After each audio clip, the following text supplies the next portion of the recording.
sous la tempête et le silence. La tempête de neige déferlait depuis les hautes crêtes comme une créature vivante, dévorant les montagnes du Colorado centimètre par centimètre. La neige effaçait l'horizon, engloutissait les forêts de pins et poussait le vent à travers les cols avec une cruauté presque intentionnelle. Dans des tempêtes comme celle-ci, le son ne disparaissait pas, il s'aiguisait. Le silence pressait contre les oreilles jusqu'à devenir assez fort pour hurler. Lucas Cade se déplaçait dans la forêt comme s'il en faisait partie. À 34 ans, il portait encore l'empreinte physique de ses années passées chez les Navy SEALs. Sa silhouette était compacte et puissante, façonnée par l'endurance plus que par la masse, ses épaules larges sous des couches d'équipements divers usés. Une barbe courte et inégale ombrageait un visage aux angles marqués, durci par une ancienne retenue. Ses yeux gris et acier ne se posaient jamais longtemps, lisant sans cesse le terrain comme il scrutait autrefois les toits et les ruelles de lieux qu'il ne nommait plus. Il avait quitté la Navy depuis 4 ans. La guerre, elle, ne l'avait jamais quitté. Lucas vivait seul dans une cabane délabrée au cœur des montagnes, loin des villes, des routes et des gens. Cet isolement n'était pas de la solitude, c'était une nécessité. Ici, le silence paraissait honnête. Marite. La nuit pourtant, le vent pouvait encore ressembler au battement de pales d'hélicoptère, et le craquement du bois gelé lui envoyait parfois une décharge dans la poitrine avant que son esprit ne rattrape la réalité. Il ne parlait pas de Helmand. Il ne parlait pas de Mossoul. Il portait ses noms en silence, comme certains hommes portent de vieilles cicatrices. Atlas marchait à ses côtés. Le berger allemand avait 9 ans, massif même selon les standards de la race, avec un épais pelage noir et fauve déjà blanchi par la neige qui tombait. Le temps avait ralenti son allure, mais aiguisé sa présence. Ses yeux ambrés étaient vigilants, méfiants, profondément conscients, des yeux que Lucas reconnaissait parce qu'ils reflétaient les siens. Atlas avait été un chien qu'à 9 opérationnel. Retrait. Jugé instable. Mis de côté après un traumatisme que personne n'avait pris la peine de comprendre. Lucas l'avait recueilli 4 hivers plus tôt, non par charité, mais par reconnaissance. Il avait déjà vu ce regard. Le regard de quelqu'un qui a survécu à quelque chose de terrible et à qui l'on demande ensuite de continuer comme si rien ne s'était passé. Ils avançaient ensemble à présent, 2 silhouettes tranchant la tempête, ramassant du bois tombé avant que le blizzard ne scelle complètement la forêt. Lucas ajusta ses gants tandis que le froid mordait à travers le tissu, sa respiration troublant l'air. Atlas évoluait légèrement en avant, museau bas, lisant le vent comme s'il était encore en patrouille. Puis Atlas s'arrêta. Ses oreilles se dressèrent brusquement. Son corps se figea, les muscles tendus sous son épais pelage. Un aboiement grave et urgent jaillit de sa poitrine, assez tranchant pour fendre la tempête. Doucement, murmura Lucas par réflexe en abaissant sa posture. Mais Atlas ne se calma pas. Il bondit en avant, ses griffes labourant la neige, aboya de nouveau puis pivota vers Lucas. Ses yeux étaient sauvages, pas effrayés, mais insistants. Il attrapa le tissu de la jambe de Lucas et tira violemment, l'entraînant vers la pente abrupte menant au pont du col de Wolverine. Lucas ne discuta pas. Il le suivit. L'ancien pont de pierre surgit de la neige comme une colonne vertébrale brisée, à moitié ensevelie, à peine visible. En descendant le talus, quelque chose attira l'attention de Lucas, quelque chose qui n'allait pas. Du métal. Du verre. Une lueur faible et mourante de rouge et de bleu, avalée par le blanc. Une voiture de police gisait à l'envers sous le pont. Le toit était écrasé. Le pare-brise réduit en miettes. La neige remplissait l'épave comme si la tempête elle-même cherchait à effacer ce qui s'était produit. Le cœur de Lucas cogna contre ses côtes tandis qu'il glissait le long de la pente, les bottes dérapant, le souffle coupé. Le sang striait la neige en lignes sombres et violentes. À l'intérieur de la carcasse tordue pendait une jeune femme, suspendue par sa ceinture de sécurité. Son visage était d'une pâleur spectrale, ses lèvres bleutées, ses cheveux sombres collés à son front par le sang. Elle ne devait pas avoir plus de 23 ans. Atlas tourna autour de l'épave en grondant sourdement, se plaçant entre la voiture et la lisière de la forêt. Son poil était hérissé, non par peur, mais par avertissement.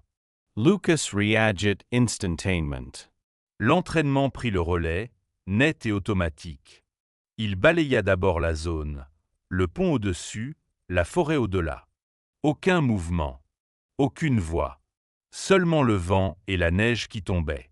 Il stabilisa le cou de la jeune femme, puis coupa la ceinture avec précaution.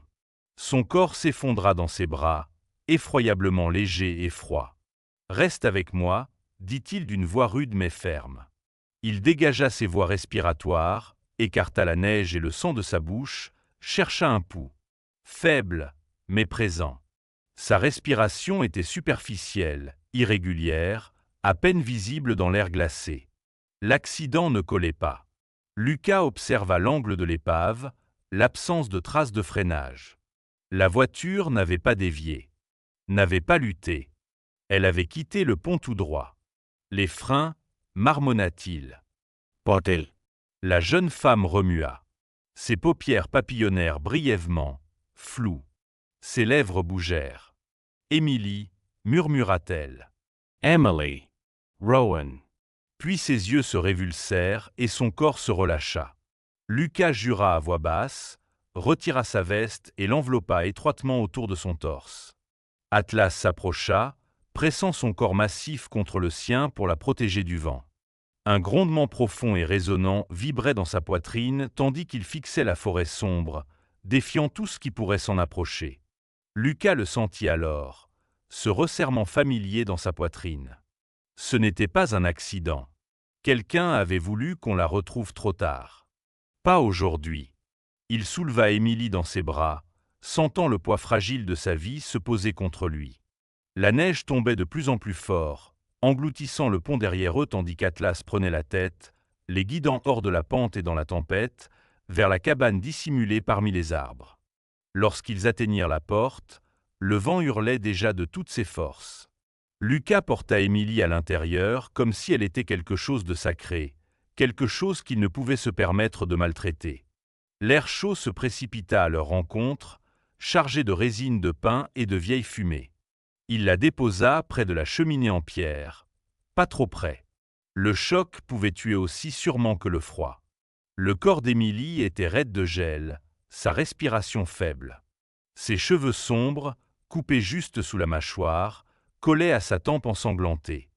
Sous la crasse et les blessures, son visage paraissait incroyablement jeune, l'uniforme qu'elle portait ressemblant davantage à une armure empruntée qu'à une véritable protection. Lucas travailla avec un calme délibéré, remplaçant les vêtements mouillés par des serviettes sèches, examinant ses pupilles, palpant doucement ses côtes et ses épaules.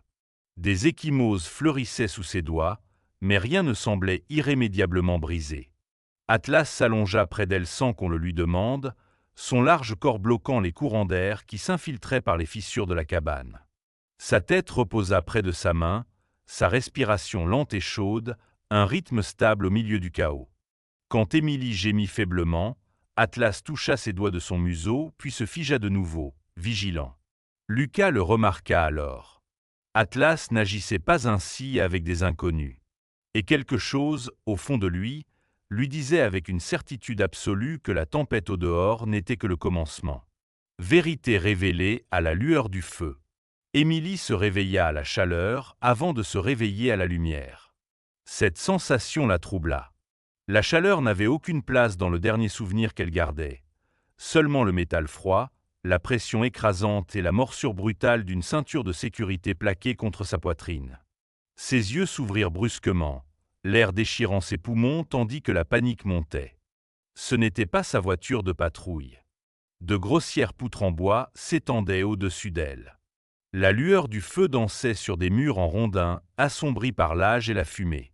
Un homme se tenait à quelques pas, grand, large d'épaules, immobile comme une statue. Il ne pointait pas d'arme. Il n'avançait pas. Il observait simplement, vigilant mais maîtrisé. À côté de lui était assis un grand berger allemand. Les yeux ambrés du chien se fixèrent sur elle avec une intensité qui fit s'emballer son cœur. Instinctivement, Émilie tenta de se redresser et le regretta aussitôt. Une douleur vive et désorientante éclata derrière ses yeux. « Doucement », dit l'homme. Sa voix était grave et posée, ni autoritaire ni douce, simplement assurée. Vous êtes en sécurité. Ne bougez pas trop vite. Le chien ne grogna pas. Il ne montra pas les dents. Il la regardait comme on regarde quelque chose de précieux, avec soin, avec intention. Une femme entra dans son champ de vision et s'agenouilla près du canapé. Elle avait la cinquantaine, mince et marquée par le temps, les cheveux blonds gris tressés serrés dans son dos. Ses gestes étaient efficaces, habitués. « Vous avez pris un sacré choc », dit-elle calmement. Hypothermia. Quelques contusions. Une blessure à la tête. Rien dont vous ne vous remettrez pas si vous nous écoutez. Émilie avala péniblement sa salive. Sa gorge était en feu. « Où suis-je » ? « Dans ma cabane », répondit l'homme. « Je m'appelle Lucas. Voici Maggie. Et lui, c'est Atlas. » À l'évocation de son nom, les oreilles du chien frémirent. Les souvenirs revinrent par fragments, la neige fouettant le pare-brise, la pression morte sous son pied lorsqu'elle avait freiné, la compréhension soudaine que la voiture ne ralentissait pas. Le pont. La chute. L'impact. Ma voiture, murmura Émilie. Yerentrai. Je sais, dit doucement Lucas. Vous êtes tombé du pont de Wolverine Pass. On vous a trouvé dans la tempête. Son regard glissa vers le chien. C'est lui qui vous a trouvé en premier, ajouta Maggie. Émilie laissa sa tête retomber contre les coussins. Le feu crépitait. Dehors, le vent griffait les parois de la cabane. Son rythme cardiaque ralentit peu à peu, la panique cédant la place à quelque chose de plus lourd. « Je m'appelle Émilie Rowan », dit-elle après un moment. 23 ans. Département du shérif de Mauhaven. L'expression de Lucas ne changea pas, mais quelque chose dans sa posture se tendit. J'enquêtais sur la mort d'un employé, continua Émilie en fixant le plafond. Un mineur. Le rapport parlait d'un accident, une défaillance de matériel, mais ça ne collait pas. L'entreprise s'appelait Northridge Mineral. Extraction de lithium et de molybdène. Le plus gros employeur du comté. Lucas ne dit rien. Il savait quand le silence valait mieux. Je rentrais au poste quand mes freins ont lâché, dit Émilie, la voix se crispant malgré sa maîtrise. Aucun avertissement. Aucun bruit. La voiture n'a pas dévié. Elle n'a pas résisté. Elle est allée droit dans le vide. La machoire de Maggie sedursit. C'est exactement comme mon père est mort, murmura Émilie. La pièce sembla rétrécir. Le shérif Tom Rowan, dit-elle. Il y a 5 ans. Lui aussi enquêtait sur Northridge. Violations environmentales. Contamination de l'eau. Des rapports qui n'ont jamais dépassé le bureau du comté. Ses mains se crispèrent dans la couverture. Ils ont parlé d'un accident. Défaillance des freins. Dossier classé en 1 semaine. Lucas sentit quelque chose de froid se nouer dans son ventre. Mon père avait un chien K9, continua Émilie. Son meilleur partenaire. Ce chien lui a sauvé la vie plus d'une fois. La nuit où mon père est mort, le chien était avec lui dans la voiture. Elle hésita. Ils n'ont jamais retrouvé le corps. Atlas Buhea. C'était subtil. Une tension sous son pelage, un grondement sourd dans sa poitrine. Il se leva et s'approcha du canapé, s'arrêtant près d'Émilie, assez près pour qu'elle sente sa chaleur à travers la couverture. Sans réfléchir, elle tendit la main. Atlas se pencha et pressa son museau dans sa paume. Le souffle d'Émilie se bloqua. Ses doigts se refermèrent instinctivement contre le museau du chien. Atlas se rassit, se plaçant entre elle et la pièce ouverte, protecteur et immobile. Un souvenir la frappa avec une force inattendue. Elle, enfant, riant dans un couloir du commissariat pendant que son père donnait un ordre. Le contact du poil rêche. La présence rassurante d'un chien qui voyait tout. Il faisait ça, murmura-t-elle, quand mon père lui demandait de se poser. Les poils sur les bras de Lucas se hérissèrent. Atlas resta parfaitement immobile, le regard droit devant lui, comme s'il avait attendu ce contact pendant des années. Émilie regarda le chien, puis Lucas, l'incertitude et quelque chose qui ressemblait à de l'espoir traversant son visage. « Je sais que ça paraît fou, dit-elle doucement, mais je ne crois pas que la mort de mon père était un accident. Et je ne crois pas que la mienne devait l'être non plus. » Le feu claqua, projetant des étincelles dans la cheminée. Le coup frappé à la porte survint juste après la tombée du jour, sec, volontaire, tranchant le vent comme du métal sur la pierre. Lucas fut debout avant que le second coup ne retentisse. Atlas se leva lui aussi, chaque muscle tendu, un grondement grave vibrant dans sa poitrine. Maggie croisa le regard de Lucas. « La pièce du fond, murmura-t-il. Pas un bruit. » Émilie ne protesta pas. La douleur et la peur lui avaient appris qu'à obéir. Maggie l'éloigna pendant que Lucas ouvrait la porte. Le shérif Grant Harland se tenait sur le perron, encadré par la neige qui tombait et l'éclat des phares de sa voiture. Grand, large d'épaules, son uniforme était impeccable malgré la tempête. Son expression était chaleureuse, maîtrisée. « Bonsoir, dit-il. »« Secree tempête. » En effet, répondit Lucas. Le regard de Harland glissa derrière lui, s'attardant sur la lumière du feu, l'intérieur de la cabane, le chien debout juste derrière Lucas, les lèvres retroussées dans un rictus silencieux. « Doucement, mon garçon, » dit Harland avec légèreté. Atlas grogna plus fort. « Il n'aime pas les étrangers, » dit Lucas platement. Harland sourit, sans que cela atteigne vraiment ses yeux. « On cherche un véhicule de patrouille. Il n'a pas donné de nouvelles avant la tempête. Je me suis dit que je demanderais. Je n'ai rien vu. » Harland hocha la tête. C'est une jeune adjointe qui le conduisait. Kelly. Kelly Monroe. Dans la pièce du fond, le souffle d'Émilie se coupa. Kelly Monroe avait été mutée depuis des mois. Harland observa Lucas plus attentivement. « Ça vous dérangerait si j'entrais me réchauffer un peu ?» « Oui, » répondit Lucas. Pendant une fraction de seconde, l'agacement traversa le visage du shérif avant de disparaître. Il recula, son regard tombant brièvement sur une poubelle près du perron, où des compresses ensanglantées dépassaient sous le couvercle. Lorsqu'il se détourna, le sourire était revenu. « Si vous voyez quelque chose, dit Harland, appelez-nous. »« Je le ferai. » La voiture démarra, ses feux disparaissant entre les arbres. À l'intérieur, Atlas s'installa devant la porte comme une barricade vivante.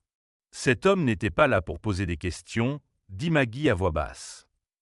Non, répondit Lucas.